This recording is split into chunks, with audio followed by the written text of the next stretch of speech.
What is fear? Why am I afraid of it? And where does that fear come from? How can I overcome my fear? I don't know when exactly I became aware of this fear deep within me.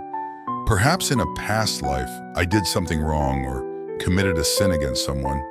And that's why in this life, I always seem to fear the invisible, the intangible. You might think so, right? Or maybe I was influenced by horror movies or spooky stories from childhood. Now, every time night falls, when I'm alone or in places where people say there's a spirit, my heart starts beating with fear. I feel a chill down my spine, a sensation of being watched, the feeling of someone's eyes never leaving me, and many terrifying thoughts racing through my mind.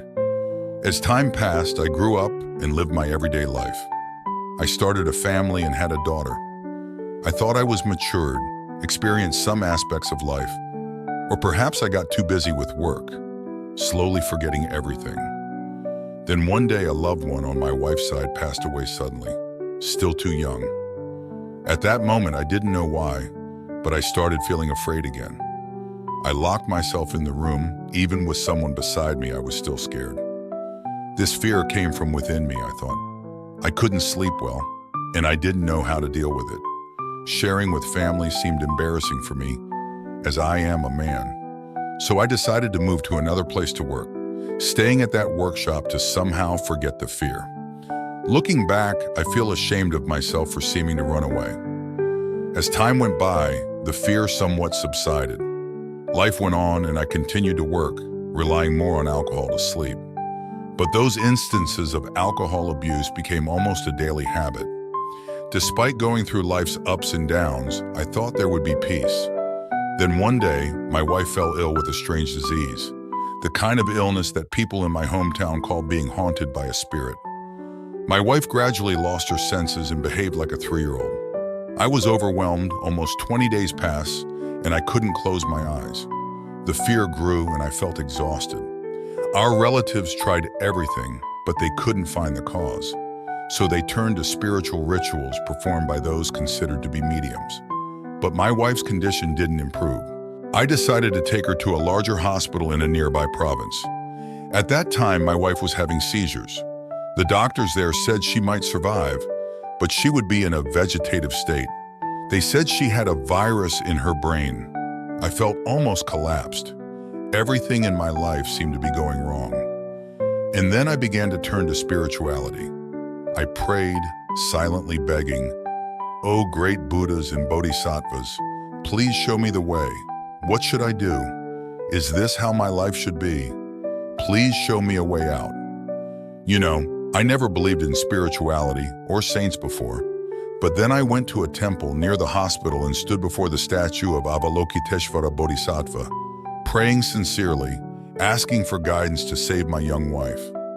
A heartfelt plea that seemed to pierce through the heavens and the earth. Then I returned to the hospital, suddenly thinking of taking my wife to a higher-level hospital, the best place where people from my hometown say, if they can't save you, your fate is sealed. I followed that call. Perhaps it was divine guidance. When I arrived, the doctor said they might be able to save her. During the 2 weeks of waiting, I could only pray. I went to a nearby temple, starting to pray. I thought that to make my mind feel more at ease. What is my fear now? I didn't know. Maybe it's because I've become so exhausted that fear in me is slowly dissipating. Not that it's gone, but everything makes me feel more tired. Yet faith and spirituality began to shine through. Since when did I start reciting the Great Compassion mantra, a gift from Buddhism, freely given to all of us?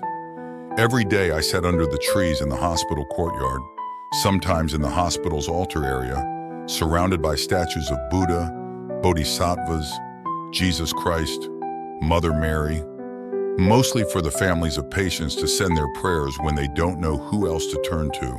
So, every day passed with me reciting prayers like that. Then, on the 12th day, just as I finished reciting the 21 verses of the Great Compassion mantra and was about to relax, the announcement speaker in the hospital's waiting area called out my wife's relative's name.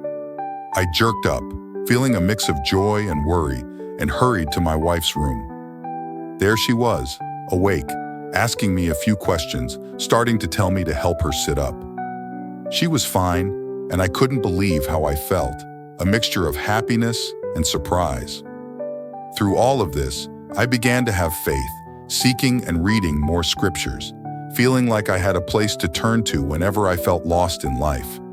My wife, too, had faith, sincerely thanking the Buddha. You know, I gradually abandoned my habits of smoking and drinking, focusing on work every day. I had time to read scriptures, those left behind by the saints. I began to practice meditation, feeling more peaceful in my heart. Even though my fear has greatly diminished, I still try every day to find ways to eliminate it, following the guidance of the Buddha and the wise masters. My life seems to have been born again. I am happier, more grateful than before, facing life's difficulties with a more peaceful attitude. I may have summarized it because I can't go into more detail, but this is the story I went through a few years ago. Each person may have a different fear, ranging from fear of insects to fear of darkness, fear of death, and beyond. These fears are as diverse as humanity itself, stemming from unique life experiences, traumas, and cultural influences. Some fears are innate, while others are learned over time. Regardless of their origins, these fears can deeply affect our lives, shaping our behaviors, thoughts, and emotions. For some, fear may manifest as a phobia, an overwhelming and irrational fear of specific objects or situations. Others may experience anxiety, a persistent and excessive worry about various aspects of life. Fear can also be a natural response to danger, helping us stay alert and react appropriately to threats in our environment. Despite the diversity of fears, what remains universal is the human capacity to confront and overcome them. Through introspection, self-awareness, and seeking support from others, individuals can gradually learn to confront their fears, unraveling the underlying causes and developing coping strategies. This journey of self-discovery and resilience is a testament to the strength of the human spirit and its ability to triumph over adversity. The most terrifying fear isn't the one coming from the outside, but the one deep within your soul, the incessant worries. I've experienced periods when this fear overwhelmed my mind, making me feel like I was drowning in darkness, not knowing how to escape. I used to flee, searching everywhere in the hope that something outside could make me forget the fear.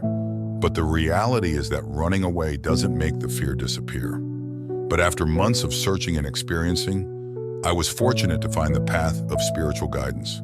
That's when I started learning about doctrines, practicing meditation, and seeking solace from various religions.